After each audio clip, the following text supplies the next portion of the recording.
Hello friends, Assalamu alaikum. I'm Nusrat Jahan. আজকে আমি তোমাদের সাথে শেয়ার করবো how to check spelling and grammar in MS Word Bangla. অর্থাৎ আজকে আমি তোমাদের সাথে শেয়ার করবো কিভাবে আমরা এমএস ওয়ার্ডের মধ্যে স্পেলিং এবং গ্রামার চেক করতে পারি। তো কাজটা করার জন্য এটা আমরা মিনিমাইজ করলাম, করার পরে ধরো বিষয়টা করার জন্য আমরা এই যে ভিডিওতে বসবো। আসার পরে এখন আমরা তো আজকে এই যে বিষয়টা দেখবো বলছি, তো এখন কাজটা করার জন্য তো এখন আমি ধরো স্পেলিং অ্যান্ড গ্রামারের বিষয়টা বলছি দেখবো।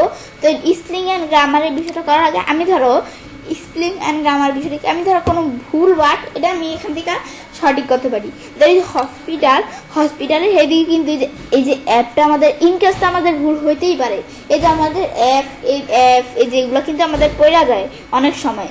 তো এখন আমাদের এগুলো আমাদের যখন হয় তখন এই যে আমাদের কিন্তু আমাদের সে ভুল ধরে আমাদের এখান থেকে আমাদের স্পেলিং গ্রামারের মাধ্যমে মানে ভুলটা আমরা সঠিক করতে পারি। আমাদের ধরো আমরা যখন কোনো কিছু ভুল ধরে তখন কিন্তু যে নিচের লাল ডট ডট চলে আসে, দেখো নিচের লাল ডট ডট চলে আসছে ভুল লেখাগুলোর মধ্যে।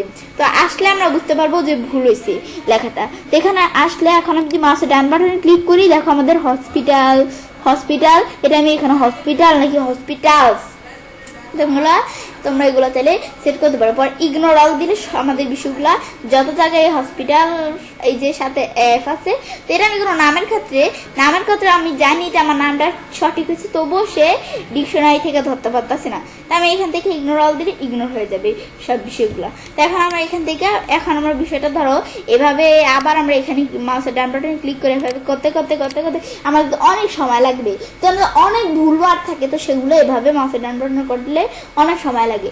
সেজন্য আমি এদিকে কাজ রাখলাম, রাখার পর স্পেলিং অ্যান্ড গ্রামারে যদি ক্লিক করার পর ধরো আমরা আমাদের এখান থেকে এখানে আসলে স্পেলিং অ্যান্ড গ্রামারে আসলে ধরো দেওয়া আছে এই যে আমরা কলেজ, এই বানানটা একটু ভুল হয়েছে। এখন এটা আমরা কিন্তু এই বানানগুলো সঠিক অক্ষরগুলো এদিকে দেখাইতেছে, মানে বানানটা সঠিক কিভাবে হবে আমি এই যেগুলো দেখাইতেছে এই কলেজ এটা আমাদের সঠিক বানান। তো এখন আমি যদি চেঞ্জ দিই তাহলে আমাদের এখান থেকে এই লেখাটা কিন্তু মানে এদিকে বিষয়টা এই কলেজ এই লেখাটা সিলেক্ট করছি না, তো এই লেখাটার পরিবর্তে এই লেখাটা চলে আসবে। আমি চেঞ্জ দিই, ব্যাস এই লেখার পরিবর্তে এটা চলে আসলো। কিন্তু আমি যদি এখন এটার পরিবর্তে এই যে আমি ধরো এখানে এই যে আমাদের এখানে এটা কি লেখা আছে, তো এই লেখাটা কিন্তু আমরা আমাদের এখান থেকে এই লেখাটা অলওয়েজ, কিন্তু এটার মধ্যে আমরা ভুল করে এফ আর আমাদের এখান থেকে এফটা চলে আসছে, মানে অলওয়েজ আমাদের এখান থেকে যে লেখাটা এটার মধ্যে ভুল করে ইনকেস তো হইতেই পারে এই এফ কিন্তু চলে আসছে। এখন আমি যদি চেঞ্জ দিই তাহলে তো শুধু এই লেখাটা যেটা সিলেক্ট করা সেটা চেঞ্জ হবে, আর চেঞ্জ অল দিলে এই লেখাটা এরকম ভুল যদি আমাদের আরও কোনো জায়গায় থাকে তাহলেও সেখানে আমরা সেই সব বিষয়গুলো চেঞ্জ হয়ে যাবে। চেঞ্জ অল দিলে যদি এটা দিই চেঞ্জ অল দিই এই চেঞ্জ হয়ে যাবে সব, ব্যাস এগুলো আমি চাইলে করতে পারি। ব্যাস এটা আমরা দেখলাম, দেখার পরে এটার পর আমি ধরো এই লেখাটা এই ভুল লেখাটা বা আমি ধরো একটু আন্ডার করে কলেজ এটাই আমি ধরো দেখি এটা দিয়ে। এখন আমি ধরো এই ভুল লেখাটা ধরো আমরা সঠিক করব। এখন এদিকে ক্লিক করলাম, ক্লিক করলে ধরো এই যে কলেজ এই লেখাটা আমরা এখান থেকে এটা কি লেখা আছে ধরো আমাদের এই লেখাটা আমরা বুঝতেছি না পরে এটা কি লেখা আছে। তো এই যে আমরা এখান থেকে এখানে এটা কি আমাদের এরকম আমাদের ইয়ের মতো মাইক্রোফোনের মতো অপশন দেওয়া আছে। তো এখন এই যে আমি যদি এখানে এই সাউন্ড অপশনের এখানে ক্লিক করলে সে আমাদের পয়টা শোনাবে যে বানানটা আসলে কি হয়। আমি একটু চুপ করে থাকি, এটা আমরা একটু শুনি বিষয়টা কি। এটা আমাদের কলেজ, এটা কিন্তু সে আমাদের এভাবে আমরা যদি ক্লিক করি কলেজ এটা কিন্তু সে এভাবে দেখাচ্ছে, মানে পরে শোনাচ্ছে যে এটা আসলে কি। এভাবে আমরা চাইলে বিষয়গুলো করতে পারি। ব্যাস এটা দেখার পরেও ধরো এটার পর ইগনোর। আমি ধরো এখান থেকে ইগনোরের বিষয়টা কথা হয় আমি ধরো কোনো নামের ক্ষেত্রে, তো ইচ্ছে নামক যে আমার নামটা এটা আমাদের ধরো ইগনোরের বিষয়টা কি, আমি ধরো মনে হইতেছে যে আমার ইচ্ছে নামটা এটা আমাদের ঠিক আছে, কিন্তু হয়তো বা সেই ডিকশনারি থেকে ধরতে পারতেছে না যে আসলে না, মানে আমাদের কোনো নাম অথবা কোনো এড্রেসের ক্ষেত্রে সেটা আমাদের ভুল ধরতেই পারি, তাই কি আমরা মনে করবো এটা ভুল না, এটা আমাদের সঠিক আমাদের নাম, এটা কি আমাদের সে ডিকশনারি থেকে হয়তো বা ধরতে পারছে না সেজন্য এরকম হচ্ছে, কিন্তু আমি জানি আমার নামটা ঠিক আছে। তো এখন এটা যদি আমরা এইভাবে ভুল ধরে, তো এটা আমরা যদি চাই যে ভুলটা উঠিয়ে দিতে মানে আর ভুল ধরবে না, সেটা ইগনোর দিলে এই ইচ্ছে নামক লেখাটা ইগনোর হয়ে যাবে।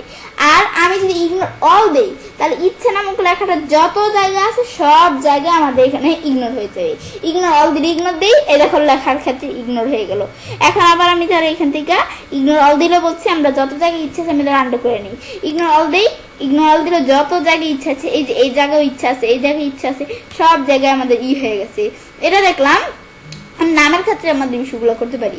পরে ধর আমাদের এটার পরে দেওয়া আছে কি মনির, ধর এই মনির নামটা, তো এটা কি অ্যাড অপশনটা দেওয়া আছে কেন, আমি ধর মনির নাম যেটা এটা সিলেক্ট করার পরে এখন আমি ধর এই নামটা আমাদের ধর আমরা আমাদের ডিকশনারিতে অ্যাড করে রাখবো। অ্যাড দিলে এখান থেকে অ্যাডে ক্লিক করলে কিন্তু ডিকশনারিতে নামটা অ্যাড হয়ে যাবে। তো এখন আমরা এখান থেকে যত জায়গায় মনির লিখি, এদিকে মনির লিখি, মনির লেখলে ধরো এই লেখাটা ভুল ধরতে আছে, যেই জায়গায় লিখি ভুল ধরতে আছে, কিন্তু আমি যদি এই যে মনির লেখাটা এভাবে এখানে ক্লিক করে গিয়ে আমি যদি অ্যাড দেই, অ্যাড দিলে কিন্তু মনির লেখাটা ডিকশনারিতে অ্যাড হয়ে গেল। এখন আমি মনির লিখি, মনির লেখলে দেখো আর ভুল ধরতেছি না। এই দেখো এখানে কিন্তু স্প্রিং এর ভিতর আসলে আর আমরা কোনো পাইতেছি না। আমি আবার লিখি মনির, আমাদের কিন্তু আর কোনো সমাধান আসতেছে না।